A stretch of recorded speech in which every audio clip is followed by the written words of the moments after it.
Welcome back to The Buzz. I'm Stephanie Haney, and today in studio we have best-selling author, CNN commentator, and USC lecturer Miki Turner. Miki, we're thrilled to have you here. Thanks for having me. Now, Miki will be signing her best-selling book, Journey to the Woman I've Come to Love, this Friday here in Los Angeles at the Grove in celebration of Black History Month. Let's take a look at this clip from the trailer.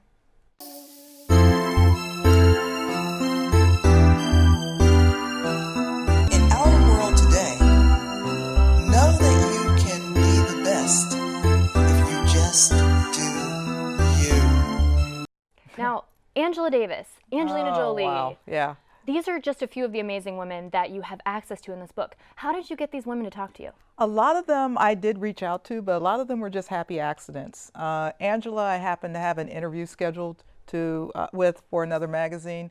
Angelina, I ran into in Paris. Gladys Knight, I ran into in the bathroom at the Beverly Hilton. So a lot of people, so crazy. And I would tell them about the book, and they all said yes. So it was a great thing. So great things like that, happy accidents, don't happen unless you have the concept in mind. How did you come up with the topic for this project? Well, the genesis of the project really started when I went back to a high school reunion. And a lot of my friends, we were in our 40s then, a lot of them were talking about getting Botox and plastic surgery. And it just occurred to me, at what point do women really start to love themselves as they are, accept themselves as they are? And so out of that came a series of newspaper articles about how different cultures of women approached aging, and then out of that came the book. Now for you, you've said in a previous interview that that moment came for you when you started working at the Oakland Tribune as the first African-American female featured as a sports columnist. Right. Did you know the gravity of the situation at that time, or when did you come to the realization that that was the moment when you came to love yourself? I think it was just about the acceptance of that, getting past being the novelty and having people actually respond to the work. But, what I tell people now is that, I really started to love myself when I finished this book, because it was 6 years in the making, and I put it down and I wasn't going to do it. And then I picked it up, and then, it just went back and forth like that. And then finally, one of my friends said, just do it. And we were in Italy, and she said, what's up with the book?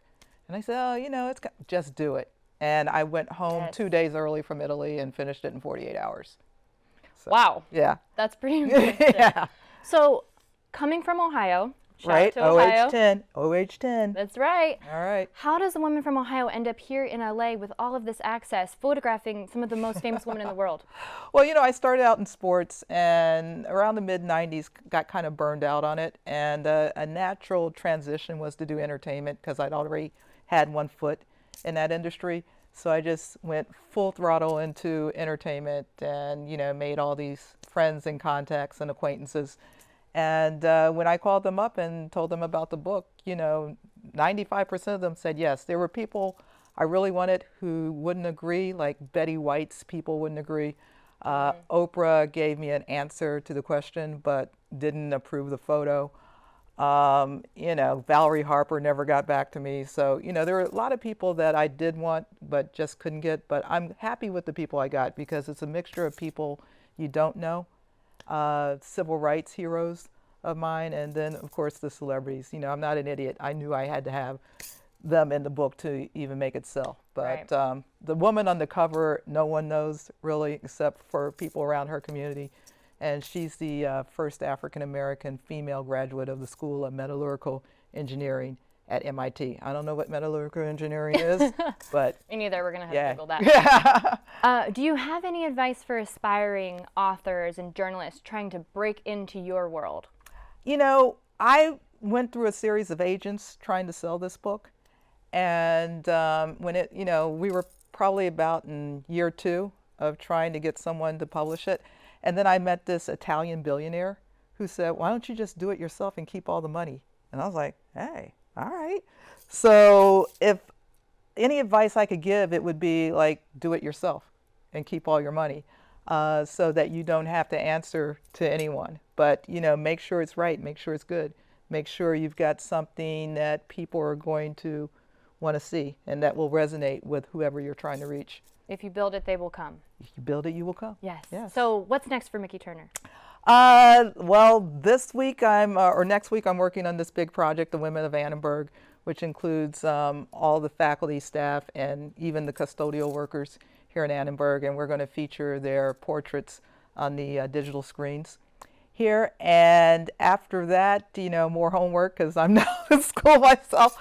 So, and maybe some opportunities overseas this summer, when school's out. So, a lot of stuff going on. Will there be a Journey Volume 2? There will be a Journey Volume 2. I'm working on it now. I think the last person I shot for it was Billie Jean King, who I wanted for the first book, just wasn't able to get to her. But yeah, there will definitely be a Journey 2, hopefully by Christmas. Awesome. Well, thank you so much for being with us today, Miki. Miki, tell us where we can catch your signing. The Grove, 6 o'clock on Friday. All right. Come have some fun. Yes. That's all we have for today. Keep watching The Buzz for more entertainment news, and catch Miki at The Grove on Friday, and tweet us your pics at USC The Buzz. Yeah.